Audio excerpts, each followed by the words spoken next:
Great. My name is Tom Melling, and I'm going to be the moderator of our 1 o'clock panel on financing legal technology companies.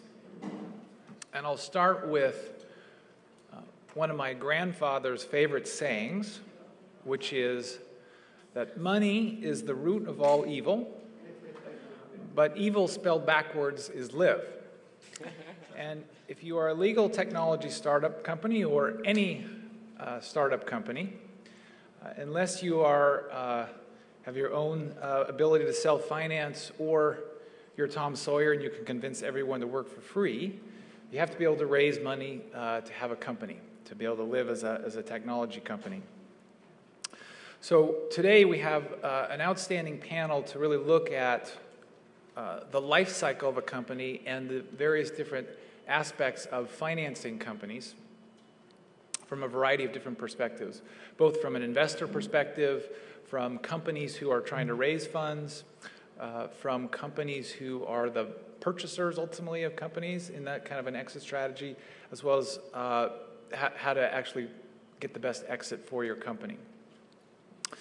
So our first speaker is going to be Rob Siegel, and you can read about his background online. What I'd like to do is just give a little personal introduction and also kind of tie that into the world of financing companies. So I met Rob maybe a year ago now.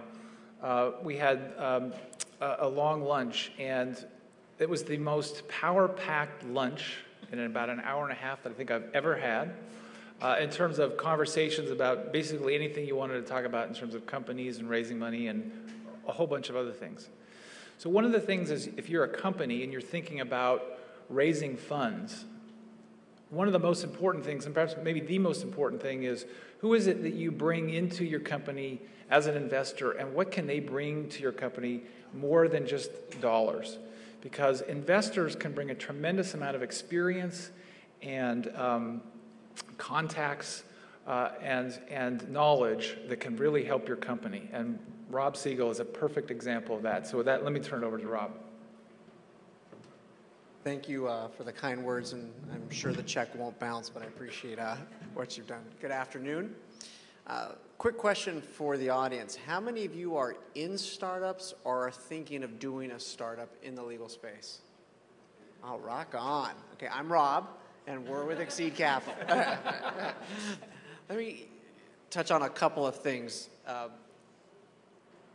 If you go down the path of starting a firm and you need outside capital, one of the questions you're going to be asking yourself is, where do you get it from?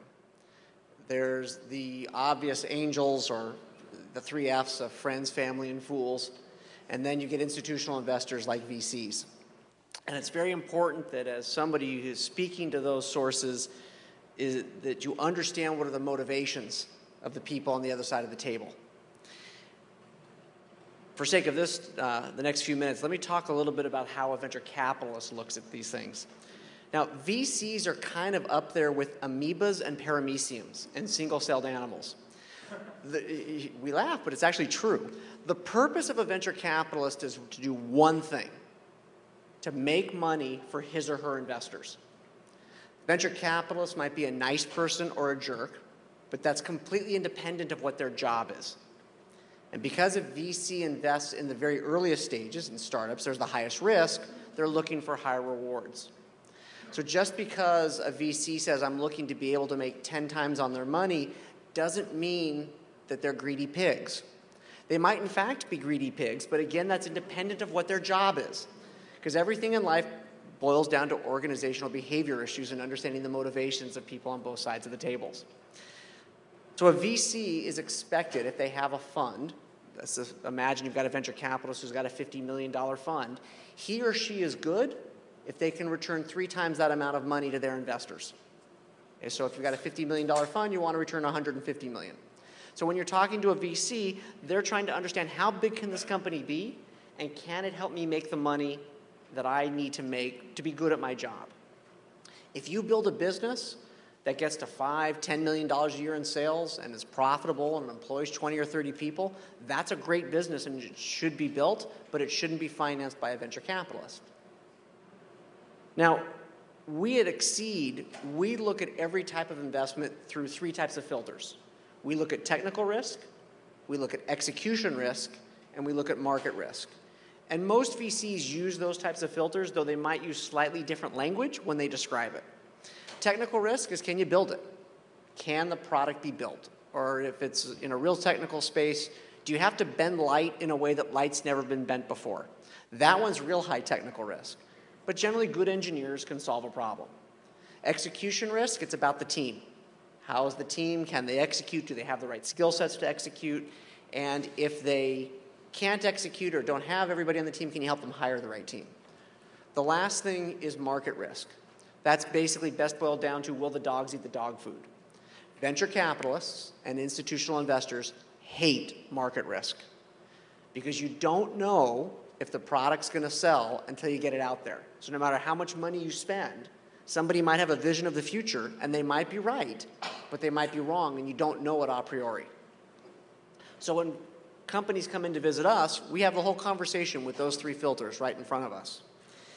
Now, we have made a couple of investments in the legal space, representatives of which are actually in this room right now. Lex Machina and Cipics, which came out of Stanford. And it wasn't that any of us have a particular affinity for the law, even though my partner at Exceed has a JD from Harvard. It was actually more accidental that we went into the space. We started looking at trends that we were seeing about how all of enterprise and large companies and small and medium businesses are being reinvented by a lot of the new technologies that are coming out of places like the computer science department here. And in fact, the 2 companies we funded, Lex and Cipics, were both joint collaborations between the law school and the CS department. And what we are seeing is that you've got a lot of things happening in the law area where you can automate things using technology that previously were done with labor or were done intuitively by very good counsel. And so for us, we like to look at these things where we say, okay, can you automate the enterprise and either make somebody more effective and more efficient or help them reduce costs? In the case of Lex Machina, you take natural language processing technology out of Chris Manning and Andrew Ng's lab, and you can do patent analysis and have queryable databases to understand how particular lawyers perform in certain jurisdictions against certain judges. And we find that both large companies can figure out what they should do with their patent portfolio, and law firms can decide how do they want to approach perhaps selling a product to somebody, what do they want to do and how they want to approach a particular case, when might be a good time to settle. In the case of Cipics, I saw Mike Genesareth, I don't know if he's still here. Mike came up with a whole system, and Franny's, I think, over on the left, for how can you do copyright clearance and enable variable pricing to different constituencies, actually targeted higher education, because copyright clearance and copyright protection matters. And a lot of money flows through a lot of universities. If you can automate that and make sure universities aren't double paying, or more importantly, are protected, there's a real business opportunity when you can become the trusted source for it. We as VCs, we looked at it as automating things that people are doing manually and where there was waste in the system. If you look at the law as a market segment, big dollars are spent, both on legal fees as well as on technology, and then perhaps most importantly, there hasn't been a lot of technology invention for the last 10 to 15 years. So when you got a big market that has the ability to be disrupted, that's when venture capitalists and institutional investors start to look at opportunities in the space. So if I had to summarize this as to why we suddenly made the investments, we're seeing a lot of innovative new technology enable things to be done that couldn't be done before, that can be done better, and we're finding that the law profession, in particular here in North America, has a real opportunity to be reinvented and to make counsel more efficient and more effective. And, if we need any final proof as to how big this is, in the case of one of our companies, you're dealing with, for example, in the case of IP litigation, where there have been 3 multi-billion-dollar IP settlements or lawsuits in the last 12 to 18 months. And when you get big opportunities like that, companies and counsel will start to pay attention. So, those are my opening comments. Thank you, Rob. And in terms of how we'll proceed, so what we're going to do is we're going to continue to go through what I call the life cycle of a company, and then when we're done, we'll open it up for questions. So I want to next turn to Blake Masters, who is one of the founders of Judicata. And I don't know Blake, but I've had a chance to speak with him as we prepared for the conference. What I will say is this, which is one of the things that investors will look at when they make an investment decision is they invest in the people. It's a big part of what they look at. They want to see, do you have the knowledge? Do you have the passion? Do you have the skills? Do you have the leadership capabilities? Are you coachable? Number of different things that they will assess with respect to not only the leader but the team at a company. And Blake and his team have just closed a very successful round, and so obviously he was able to meet those criteria for his investors. And so with that, I'll turn it over to Blake. Well, I certainly hope so, or that's the theory, so thank you, Tom. Okay, so I'm speaking to a room of legal technology partisans, so please take a moment to be astonished that legal technology in the most recent National Venture Capital Association breakdown of technology investment ranks dead last. Okay, so this is by the number of deals and by the amount of dollars invested. And so I think we should all just pause and wonder, what are we doing here? Are we absolutely nuts? We are all interested in something that investors across America, presumably very savvy people, have communicated to us is the worst thing to invest in. They literally can't find anything worse to invest in. And so, you know, our bias is to say, well, they're full of shit, right? They don't know what they're doing. They're too busy. Robert, I'm going to attack your industry before defending it. All VCs are interested in local mobile social. You know, they just don't get it. And I'm sympathetic to this personally. I think VC is fun to criticize. You know, you get huge management fees. You make a lot of money regardless of performance. And it's so crazy, some would say, that even if you have a bad fund and just don't return anything for your LPs, or God forbid lose their money, you can actually, unless you're one of the worst VCs there is, you can probably raise another fund in 5 years, because it turns out that CalPERS and Stanford University have, you know, certain targets on how much investment they need to return on their endowments, and they need to invest in risky things like VC. So you can criticize VC in all these different ways, and I think the bias that I've heard in the legal tech community is to say they just don't get it. I want to push back on that. I want to push back on that pretty hard. I think we should be sympathetic to VCs. I think understanding businesses is hard, right? If you have a business and you're a founder, you've put, I can see you two talking about how to... VCs do not deserve sympathy, that's for sure. I'm going to say they do. Look, it's got to be hard to understand. You know, it's hard to understand your own business. If you're a founder, you put literally hundreds or thousands of hours into understanding what it is that you're building. And I don't know, how many hours does a VC put in to a deal before he or she decides to invest in it? It's got to be like a dozen or maybe a couple dozen, but it's not 100 or 1,000. And so to understand, to even have a rough approximation of the understanding that a founder or an early employee does in a business, as a VC, you just have to be very good. And so if we've developed one fundraising heuristic at Judicata, it is pitch lawyers. If you're doing anything interesting in legal technology, I think it's just, in our experience has been, it's just radically easier to talk to people who know, to talk to lawyers. Specifically seek out the most visionary lawyers you can find. So for us, that was Peter Thiel and Keith Rabois and David Lee of SV Angel. And we just have qualitatively better conversations with people when you don't have to come in and spend half the meeting talking about, you know, so it's like, imagine if you had to pitch a non-lawyer and you're doing a legal research startup like we are. First you have to say, hey, there's two types of lawyers. There's litigators, right? The people who fight for you in court, and there's transactional attorneys, the people who keep you out of court. And then you have to say, the litigators do something called legal research. Lawyers argue by analogy. They try to find in this body of case law importantly similar and importantly different cases and make arguments and blah, blah, blah. And now you've just basically, if you actually expound on each of those points, you've basically wasted a half hour of your hour-long pitch convincing someone or trying to convince someone that there's a problem so that you can tell them about your cool solution to the problem that they probably don't even understand in the first place. So it's a nightmare. People say that VC is like dating, or the whole process is like dating, and I tend to agree, except I would say it's like dating someone you know is really attractive. and the VCs are attractive to entrepreneurs because they have money. And so you can imagine, I'm sure everyone's had the experience of being fortunate enough to go on a date with someone you find is really attractive, and it just goes really well, right? Say the person opposite you at the dinner table they're saying things that just resonate with you. They agree with you on some important, values. You're talking about religion, you're talking about taste in film. It's just going really well. And this is what it feels like, I think, to pitch a really good VC, and you have sort of a quick mind meld, and you can talk about really interesting things. We can also, probably most of us, we've had the experience to date people that we find attractive, and then 10 minutes in, you just want to leave. This is a disaster.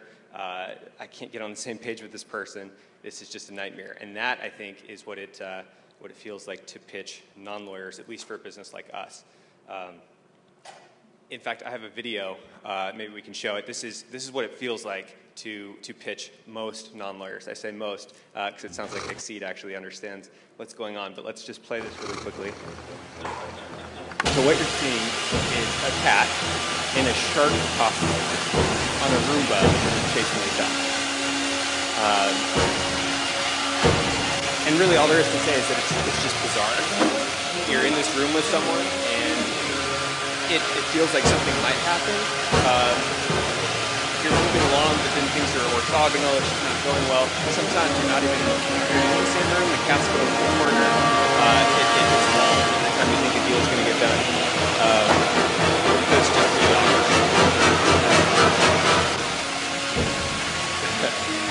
The one anecdote we have here, no conference is complete without a good cat video, apparently. I'm just kind of curious, which one's the VC and which one's the entrepreneur? Intentionally left that ambiguous, so you can, probably the VC should be the one in the shark costume, right? But the one anecdote we have here, Itai, my co-founder, is going to speak after me, and he'll actually show you this graphic. But we show investors a graphic. We call it our internal development case view. It's a bunch of legal text, and over certain components, a component could be like who the judge is or what the motion is. We parse all that information out, and we overlay this text with like colored bars. So like judges are purple, the motion at issue is green, and we show this to VCs to communicate, hey, we understand the structure of this legal data.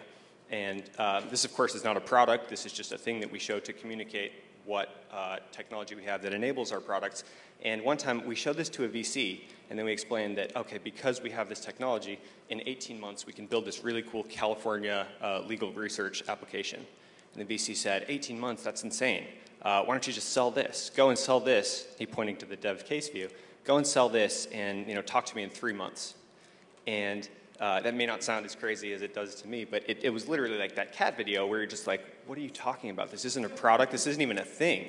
And are we even speaking English here? And that's really frustrating. So I would say find the best lawyers you can. There's a non-trivial subset of VCs running around who were lawyers in a previous career, and try to work with them.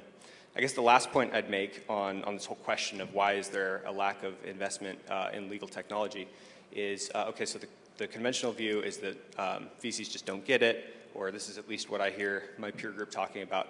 I want to push back and suggest that it's because entrepreneurs, maybe we're all guilty of this to some extent, we're not creating companies, by and large, that are investable. So thought experiment, tell me 3 legal technology companies that are really great that have not managed to find VC funding. I don't think you can do it. I don't think these exist. The absolute numbers of dollars going into venture, or venture dollars going into legal tech may be small, but relatively, I think every business that deserves to get funded is. I think because people are tending to focus on a lot of easier stuff, a lot of incremental change, things that maybe Westlaw or Lexis could build, if they wanted to muster the time and capital to do it. I just don't see, I see every legitimate legal technology company that's doing anything interesting is able to get funding. And so I think VCs are very rational. I think ultimately the money will follow.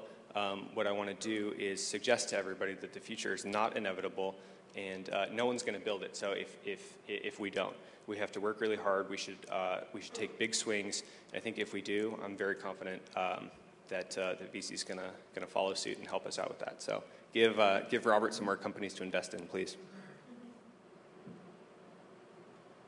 Thanks, Blake. So we've gone from the perspective of investing in a growth company to what is it like from on a kind of company standpoint, raising money. We'll now move towards the end of the process. Sometimes you always have to think about what does the end look like in terms of an exit, and whether that's some sort of private equity investment or strategic sale or even going public. So we'll turn now to Paul Vandervoort. Paul has been very gracious to fly from the frozen tundra of Minnesota to join us here for a nice day on the farm. So I got a couple personal things about Paul that I can share. First is Paul is a lawyer, albeit from the University of Virginia, so we won't hold that against him too much. Second is that Paul also he was in charge of mergers and acquisitions for the legal division within Thomson Reuters. And so he did that for a number of years, so he knows very well the perspective of what acquiring companies look for in the marketplace. And then lastly, I've known Paul for several years because he ultimately left Thomson Reuters to join a number of different investment advisor firms, and my company, Serengeti Law, engaged Paul. And the quick story of Serengeti is we were a VC-backed company in the dot-com era. The dot-com crash occurred. We then proceeded to lose all rounds of funding. We went from 165 people down to 12. Myself and several other partners took it over, and with a couple of employees, we did the Tom Sawyer thing where we worked for free and built it up. And then in 2008, we engaged an advisor to help us with the process of potentially selling the company. And it was as close to a disaster as we could come. In fact, the company almost imploded because we hired someone who was extremely aggressive. All he wanted to do was to close a sale and make the commission. Unfortunately, we were able to survive through that, and we ended up engaging Paul. Paul came in and he said he understood our business. He said, here are the companies who are going to be interested. Here's the process we're going to run. Here's the time frame which will maximize your value. And here's how it's going to occur. In fact, we not only achieved our price, but we exceeded it. So the end process is very important. You don't think about that at the beginning phase, but at the end it's very important. So with that, I'll turn it over to Paul. Thanks.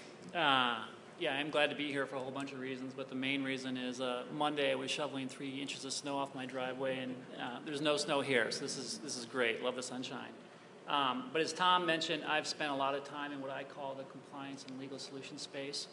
So essentially, any company or potential client would be of interest to me if, in fact, they're selling software, services, or content to a law firm, a solo practitioner, a corporate counsel, a chief compliance officer. So that's kind of the sandbox I play in for most of my working day. And what I wanted to do is take you through 2 slides that talk about both activity in the space, certainly not all-inclusive, as well as I think some of the drivers for that activity and future activity. And I think on the first page here, list of activity in space, lots of activity in space.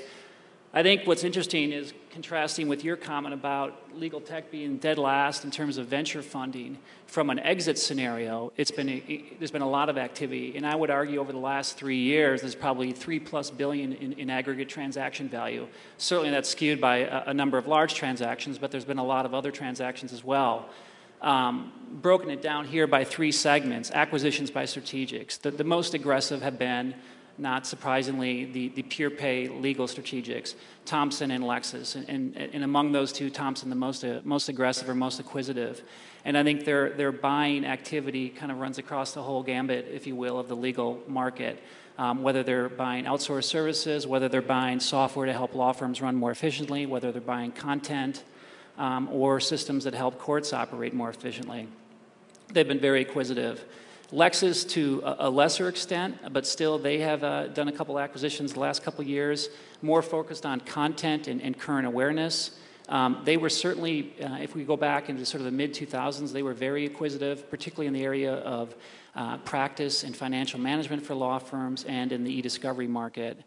Aderant is a private equity-backed company by Vista Equity Partners, and then more recently Madison Dearborn has come in. They have been a very acquisitive entity in this space as well. They've acquired 6 companies in the last, I think, 18 months. Exciting from my perspective, because we have another new strategic on the landscape, is Bloomberg, having acquired B&A for roughly $1 billion last year. And then moving outside the legal market pure play strategics are folks like IBM, Symantec, and EMC. And while I don't see them as being serial buyers in this market, there was interest over the last couple years in the e-discovery market as it relates to a subcomponent of a broader and more fulsome information management solution. So I think that they've been looking at this market in that regard. Turning to private equity, and less venture, but private equity, as I mentioned, there's been a lot of activity there as well. I think the interest in this space has been born out of, in many respects, the e-discovery market and the promise that presented to lots of folks, both in the size and the dynamics and the increasing volume of electronic information and the growth rate. And I think there's lots of private equity dollars that were thrown at that space, some success stories, unfortunately a lot of roadkill. Nonetheless, what it did, I think, is opened a lot of institutional investors' eyes to the legal market. And as you mentioned earlier, and I think you mentioned, there's a lot of inefficiencies in the marketplace. And there's a lot of opportunities to invest and sort of bring it up to where the rest of the world is, if you will. So maybe there's not as much e-discovery investment, but there continues to be a lot of investment in other companies with big-name firms. And then divestiture activity. I think it's interesting to look at particularly where the strategics have gotten out of businesses. You look at Thomson Reuters getting out of the Barbary business, which is, as many of you probably know, being a lot of lawyers here. It's the premier provider of bar exam preparation services, having sold that to Leeds, and then subsequently selling their law school publishing business. Lexis getting out of a couple of assets they bought not too many years before in the litigation e-discovery space, and Wolters Kluwer doing the same. So, you know, net, I think there's a lot of activity in the space. Like I said earlier, certainly surpassing multi-billion dollars in terms of total aggregate value. If I flip to the next page, I think what's driven some of that acquisition activity, and I think will continue to drive it, are these factors. I got to switch the slide here. And this isn't all-inclusive, but I certainly think these are ones that I like to pay attention to. It's really become, particularly for the pure pay legal strategics, it's about legal solutions, not legal content. I found a quote not too long ago that some of you may have seen. An individual by the name of Mike Suchlin, who's the CEO of Thomson Reuters Legal, said, "We have decided that our long-term vision is not information, it is in software tools, ways to enable attorneys to better work in a more cogent way." I think it represents a couple things. I think it represents their acknowledgement that law firms are under pressure to deliver better work more quickly and more cheaply. I think it also demonstrates that in many respects the information assets that have been, for lack of a better term, sort of the golden goose for these large information players are starting to feel some degree of commoditization along the fringe, and they've got to be able to backfill with other offerings. Another big driver, I believe, is corporate counsel. Certainly, I think, in part pushed, if you will, by the Great Recession, is that the pendulum has swung to corporate counsel. And they're much more proactive in managing their outside legal spend, much more active in purchasing solutions that allow them to do that, which is what Serengeti did or does. Looking at alternative ways to work with their law firms, opening up new matters to RFPs, generally pushing back. And while the economy has improved to some extent, I don't see that pendulum swinging back to law firms. You know, the flip side of that is law firms are under pressure. More scrutiny of their bills, more competition, less loyalty, more need to go out and find new clients, and have to do the same volume of work for less. So I think, you know, technology is the perfect fix there. It was interesting. I think I was meeting with a company maybe 2 weeks ago, and they do essentially CRM, basically helping law firms develop new business. And they've been in this market for maybe 5 or 6 years. And they were saying to me, when we first started sort of pounding the street, going to meet with law firms, we were lucky if, I think they referenced New York, we were lucky if maybe 5 law firms in New York had one business development professional per all New York's law firms to basically handle going out and getting new clients. They showed me, they just went in and tried to pitch their offering to a large named law firm in Manhattan, and they came back and they showed me 5 business cards within that given law firm of business development executives trying to go out and win new clients and maintain their current client base and make sure that they're front and center with their clientele. I think another driving factor is solo practitioners, small law firms. I think historically they've been sort of the hotbed of early adoption.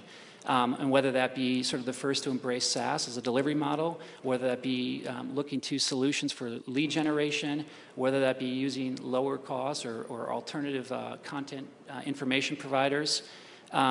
And I think they'll continue to be that. And I think they'll continue to sort of set the stage for larger law firms ultimately to adopt these types of solutions. A next driver, I don't see any immediate investment activity, but I think it's going to be interesting what happens there, is getting a law degree no longer is a guarantee of employment.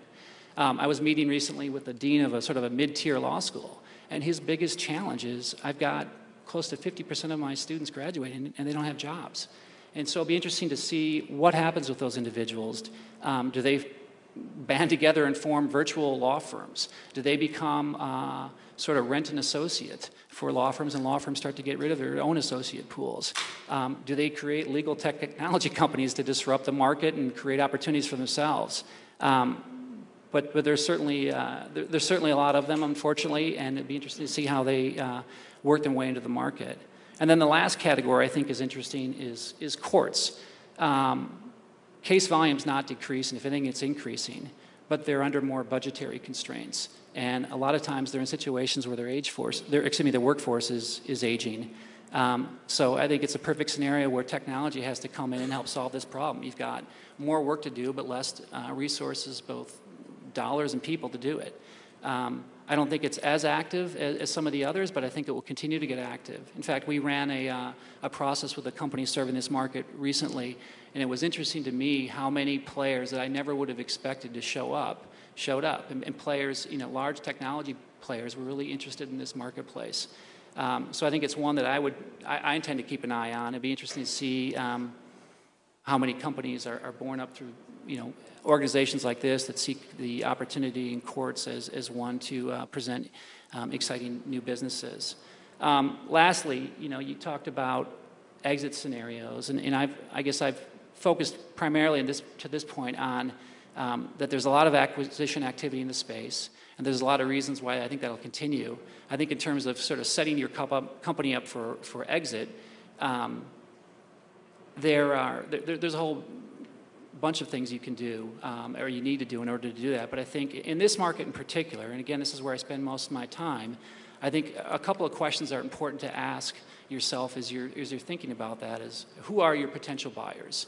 And I think that's really put another way is, who are your customers? If your customers are primarily lawyers, whether that be in the law firm context, whether that be solo practitioners, or whether that be corporate counsel, it's a certain set of buyers.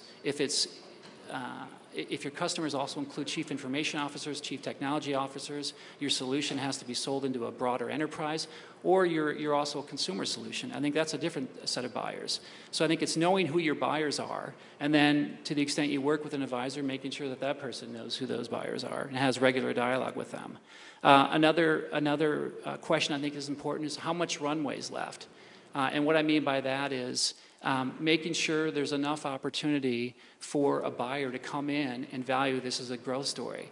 I saw both at my time at Thompson, and I see it on this side of the fence as well, where companies will come in, they'll have significant adoption by a handful of AmLaw 100 law firms, and next thing you know, they've got 50, 60 AmLaw 100 law firms as customer, and they want to sell. And the issue, and they're very very high retention, very profitable, but the issue is, from the buyer's perspective, what's left for me? You've already captured the vast majority of the market. So it's there's no perfect answer, but just knowing that you have to leave some degree of runway left for someone else, because particularly with the pure play legal strategics, they're looking for growth. The other thing I think to consider is competitive pressures.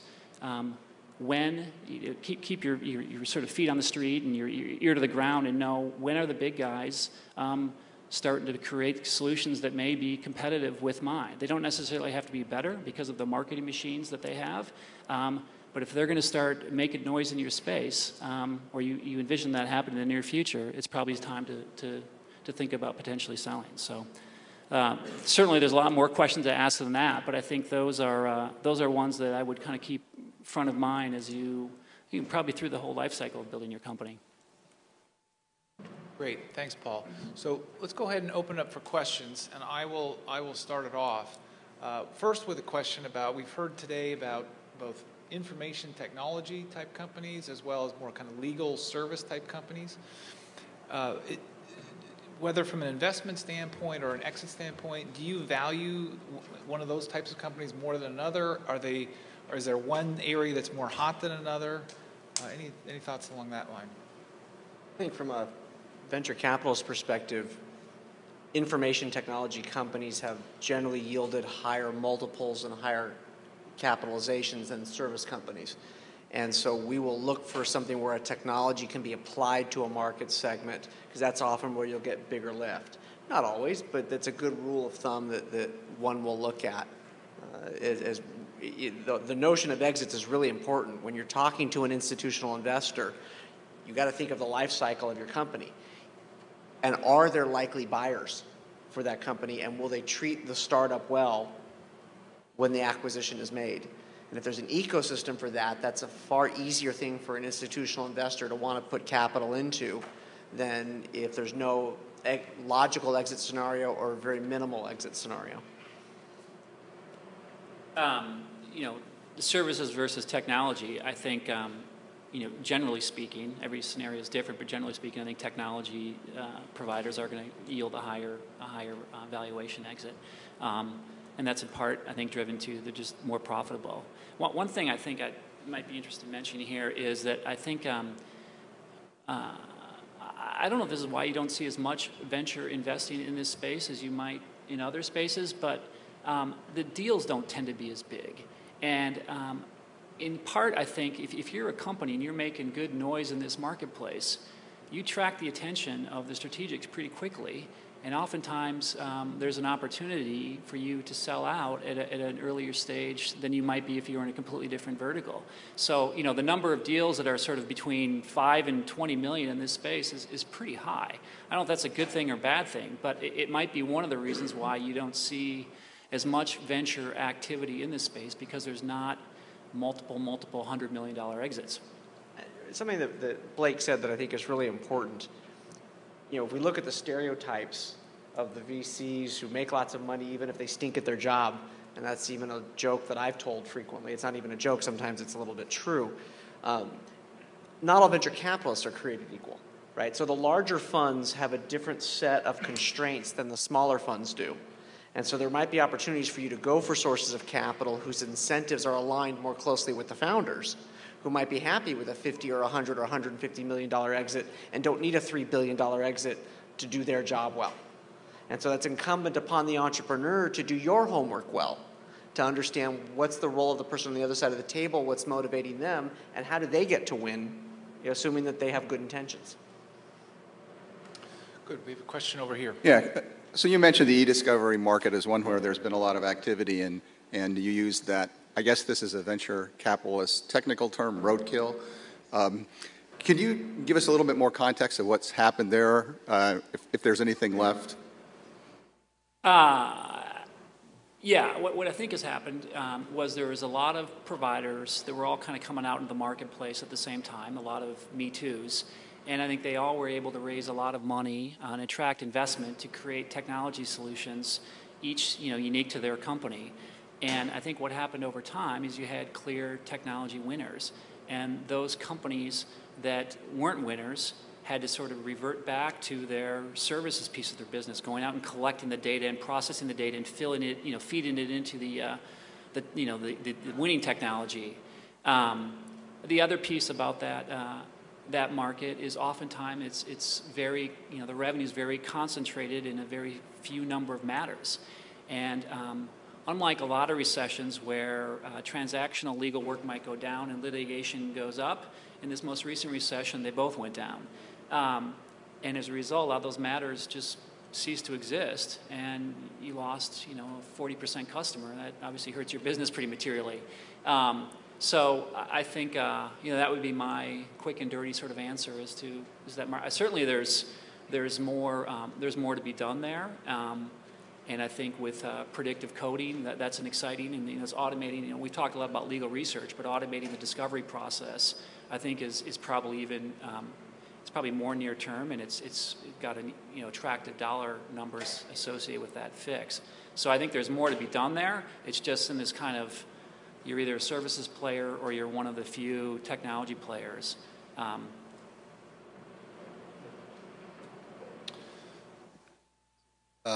guess question to both the panelists in the middle. How do you help young entrepreneurs from the legal side think in terms of sizing the market opportunity? I remember when my first company, we had Helion, Canaan Partners, and Sequoia Capital as investors, and they were very obsessed by, big market opportunities, and we felt a lot of pressure to possibly even overstate the opportunity that we were chasing. And when I meet a lot of the entrepreneurs here in CodeX or in Stanford in the Bay Area, I find that they have intriguing solutions, but I often wonder in my mind how big, even if they were to succeed on their own terms, what would that look like? So how do you address this issue in those conversations? It's a really important question, Ajay. If you look at, again, I'll come back to something Blake said, which I was really interesting. He said, pitch VCs who've been lawyers. That's where you had your better conversations. I know of CEOs in this room who actually have said to me they had the opposite reaction because the lawyers knew too much and knew a million reasons why it wouldn't work. And how I think that gets to your question, I think what you want to be able to do when you come and talk to an investor is be able to bring domain knowledge or have them get some domain knowledge through their networks, but also talking to institutional investors who've actually been entrepreneurs, who've actually run companies, and who understand the type of analysis that's got to go into of, okay, a market is X size, these are the target customers you go after, here's how much they spend on these things a certain way, we're going to help them save money these ways, and you can quantify those things. And some of it's going to be heuristics and algorithms to try to figure out what, the share of the pie that the startup might be able to get, but it's trying to help entrepreneurs think through sizing of the market, and you get a range. It's going to, by nature, be imprecise. There might be market reports, if you're lucky, out there that you can, we might have access to as investors that the entrepreneur may not have. There might be people in our network that we can bring to the table who might have that data. So I think the trick is to try to find an entrepreneur and try to figure out how you can help him or her succeed. I mean, the institutional investor doesn't make money if the entrepreneurs don't make money. And any startup is kind of like a sports team, right? You'd have different roles in a sports team that will help it succeed. So let me use Sipix as an example again, just because it came out of here. It came out of CodeX. You had Roland's knowledge base in the legal market. You had Mike's coding capabilities. And then we tried to work with a CEO who was brought in by Stanford to help think about what's the go-to-market strategy, who might be the target customers, et cetera. In theory, that's kind of the perfect world of how you get everybody working together. So you look for where there are holes in the skill sets, and then how can the investors help the entrepreneur? And for us, we, as a seed investor, tend to be more engaged and hands-on. So that's another thing for you to think about as an investor, as an entrepreneur. Who are the type of investors who are actually going to help you be successful? If somebody has to put $15, $20, $30 million to work and you're looking for $1.5 million, you're not going to get much of their attention unless that's their business model somehow, some way. So, you want people who are generally going to roll up the sleeves, and it's really hard running a company. My colleague Alan's here in the audience. He had 14 years of enterprise software experience. I've run several companies and divisions of GE. I'm bald and gray for a reason, and I'm 28 years old. That's what it's like to be an entrepreneur. And you want to be able to have somebody who can help you relate to it. Blake, I want to follow up on your experience. would you talk more about the process that you went through to select people or companies or investors that you wanted to talk to? And what was some of the hardest things that occurred in that process? Well, I guess it didn't take long for us to stumble across the thesis that we were having better conversations with lawyers and that this wasn't an accident and that we should really actually make a spreadsheet. VCs in Silicon Valley, subset that are lawyers, prioritize column B. We stumbled across that pretty quickly. I do definitely agree with what you said. It's important for your investors to have actually run companies. And so I guess I would update my remark by saying they should have both, or that's a good thing. You can't really be in the Stanford ecosystem for too many years without having a few contacts to VCs. So I think the first thing you do when you try to raise capital is you go talk to the people you know, or the people who are 1 degree away. And some of those folks were non-lawyers, and some of those conversations were good, most were not. At this point, this was back in June 2012, last year, all we really had was a parsing engine. Again, Itai can talk more about what we're doing, but we had a parsing engine and no product. And we were telling people, hey, we are like 18 months away from a product. This is going to be, if it works, it's going to be like a Palantir model where, Palantir built for 3 years without ever having a product. This is the antithesis of like the Y Combinator. You can actually solve a problem in 8 weeks, iterate. That's just not what we were doing. And so we just talked to the people we knew, and we were fortunate to have some people that we know, or some people that we were introduced to really got it and were really sort of long-term thinkers, and other people were looking for completely different types of businesses.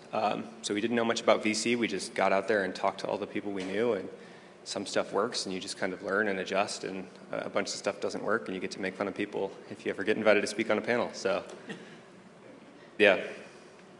Great. We have a question here. So, sort of two questions. Does anyone know how much private equity investment has been made into UK law firms since the Legal Services Act? Since the Legal Services Act? No, I do not. Okay, and I guess the second question, have any of you heard from VCs about whether they would have any interest in investing in a law firm? Not so much legal technology, but if this, well, since in the UK, for example, it is deregulated, and if it was deregulated anywhere else, would they regard that as an opportunity where a new player with lots of money could come in and kind of clean up? I would say historically no, but the question to ask is why. And service firms generally scale by people. Labor does not tend to be something you can make once and then sell multiple times like a product. And if you, again, go back to the amoeba and paramecium of venture capitalists, their job is to get high returns because that's where they invest in the ecosystem. You want to try to get the product that takes off like a rocket ship. And so that's the incentive structure that comes into place. So historically that just has, but if you can show a story that would happen, I'm sure a VC will listen because their job is to make money. Well, I guess the thought is that a properly technology-enabled law firm can scale exponentially because they can automate and productize some of their offerings and then upsell to their first-class offerings. I mean, the point is law firms have not done this yet, but they could. And if you automate something, you no longer have the people scaling problem. I was just going to add, I think that's the most attractive market. I mean, the provision of legal services, that market, I think, is close to $700 billion from what I've seen.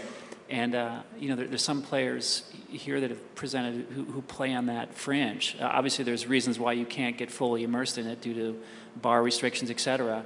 But I think that's that's the most exciting aspect of this marketplace, in my opinion, that has not yet been really touched.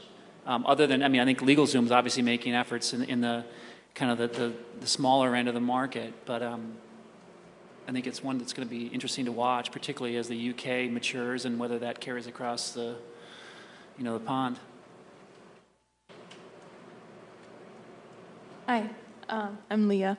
I have a question about the actual usefulness of venture capital to this area of technological innovation, because I feel as though in the general kind of format of what you guys do.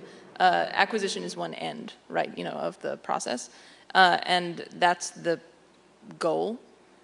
And although this may sound paranoid, it seems to me like a company like Thomson Reuters might acquire a startup that could otherwise be disruptive, maybe to encourage it, but maybe to just smother it in its infancy. And if acquisition is the end goal, then, I mean, to what extent is venture capital actually going to help? So this gets to another question, because in the very first panel, there were two problems identified, and I think the conversation has collapsed to them, and I think they're very distinct problems. One is the problem of increasing access to legal information, and one is the problem of increasing capital that lawyers have access to. Those are not, I don't think, the same problem, and I don't think the solutions are the same, and I think this is a good example of that. So how much can VC actually help disrupt the legal industry? VCs don't disrupt the legal system, entrepreneurs do. And so our job is twofold: supply capital to entrepreneurs to help them succeed, and then secondly, hopefully bring operational help to them where they may not have all the skill sets, where we might be able to leverage our network. The goal for a venture capital firm is not an acquisition. It's a liquidity event. It's the ability to make the return. And so we're going to do the analysis to say, is there an ecosystem to get acquired? If you've only got one acquirer, it's Thomson Reuters, that's a narrow market to go into. You look at a company, some of the more companies like Google, et cetera, which are very acquisitive, which acquire companies and people to help grow and build their businesses. Those are places that are good to invest. A VC doesn't change that. The market exists. So our job is to help entrepreneurs change the world. We don't change the world. I agree, and I'll take a stab at this. I think that VC actually aligns companies towards pursuing a big disruptive swing. So if you are, by the time you've raised like 2 rounds of capital, you're basically a failure if you sell for $20 million.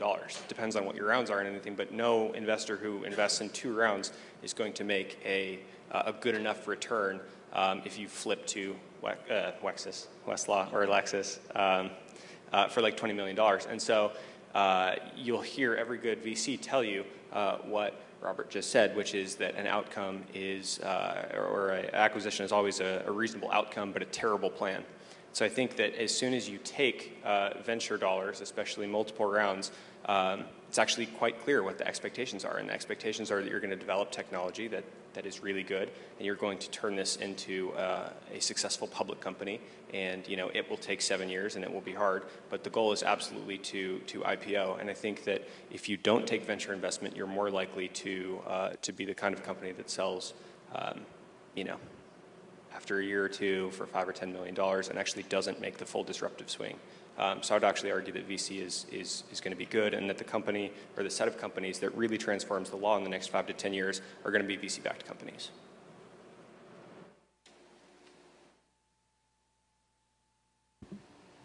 Hi, my name is Thad Langon with VentureDocs.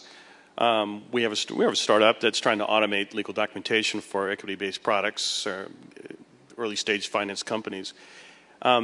First of all, I agree totally with your comment that said you speak to an angel or an investor that actually is in the market. So whether that you're in semiconductors or big data, cloud data, if you're talking to an investor and they don't know what the hell you're talking about or haven't experienced the pain, you're not going to make a sale. So shut up.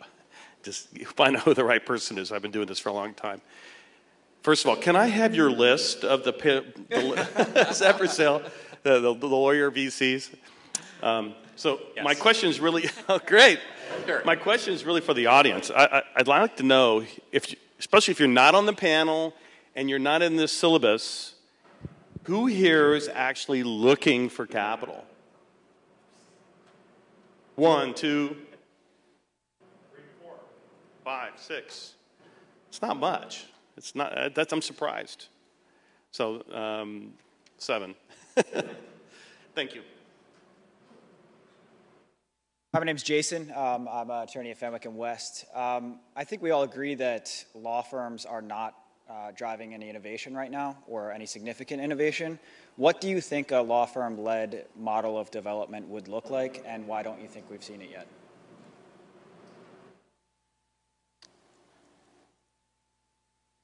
The last speaker today is going to give a really good talk on that. And it's going to require a law firm and probably a subset of lawyers in that law firm to think like entrepreneurs and not like lawyers. That they're going to see a business opportunity and not be as focused on billing hours, which is their current incentive structure. And so you're going to have to find people who can think that way, and then you're going to have to find a law firm that supports that innovation from happening. That's my guess, but far smarter people are going to talk about that in the next few hours. I don't know, maybe you guys have some thoughts.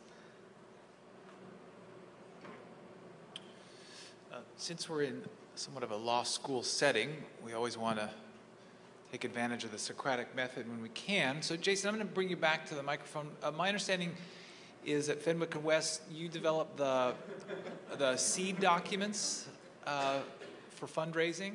Yeah. And maybe you could talk to the whole audience here a little bit about that and how that helps startups in their own transaction costs. Sure. So one of the projects I'm involved in is Series C documents, which is kind of a standardized set of equity financing documents for startups. The philosophy is kind of contributing back to the startup community that's helped Fenwick. So donating a set of standards. We're trying to kind of experimenting with the best way to move forward with that, and one of the ways we're trying is putting them on GitHub and seeing what sort of collaborative things the community will do with them. That's one thing. Is that what you're asking for? Or? Exactly. Okay. Yes. I'm actually curious. So you have this set of documents that you guys use in financings, and you've open sourced them and all that. Does it? The average fundraising event, the average round costs like 30 grand in legal fees right now for a Series A in Silicon Valley. Anecdotally, I think ours was like 24 grand or something. So it's like way too much, right? So I'm wondering if you guys have done this cool thing by open sourcing these documents. Has that actually impacted the price, or does now everyone just have a nice set of documents, but they still have to pay the 25 grand to have lawyers check the documents? Does it actually help that much? You know, I'm not quite as up on the Series A prices right now, but Series Seed prices are way down. I mean, I would say 5 grand is pretty typical, if not lower in some cases. For debt notes, for debt deals? Equity. Okay. Yeah. Cool. And equity's traditionally more expensive. So We've also found, by the way, that when the lawyers between the two firms know each other, our bills are substantively less. Yeah. Maybe they worked together previously. I think the other thing that Fenwick does now, here I'm going to put on my entrepreneur hat because Dennis DeBrock was my lawyer with my company that I sold to CodeX. The role that the counsel played for me is they were my consigliori, and Dennis helped me build a business. He wasn't billing me for fees, and that was invaluable for me as the CEO of my startup. Right. I think that's a great larger point about the value add that lawyers can have as well. So this is Thad. This is Venture Docs. I have to chime in because this is exactly what we've done. You've got all the major firms, DLA Piper, Wilson Sonsini, Cooley. They've all automated. So every firm's either automated, or thinking about it, right? So if you've got a big firm like Fenwick, they've gone through the process. Well, what about all the other attorneys? What about the tier 2 guys? What about the independent people? How do they compete in this marketplace? Well, that's where Venture Docs comes in, because we've automated all of the same basic documents. We started, though, with the Wilson Sonsini brand and then went from the Y Combinator going forward. So what we're trying to do is make a level playing field so all the attorneys can be competitive. Every one of them can fight just like a DLA Piper, Wilson, Cooley, and not be trapped by the internal processes of a particular law firm. So that's, if I could toot my horn. Thank you. Good. Well, thanks, Jason. Okay, with that, thanks everybody, and we'll break for the next panel.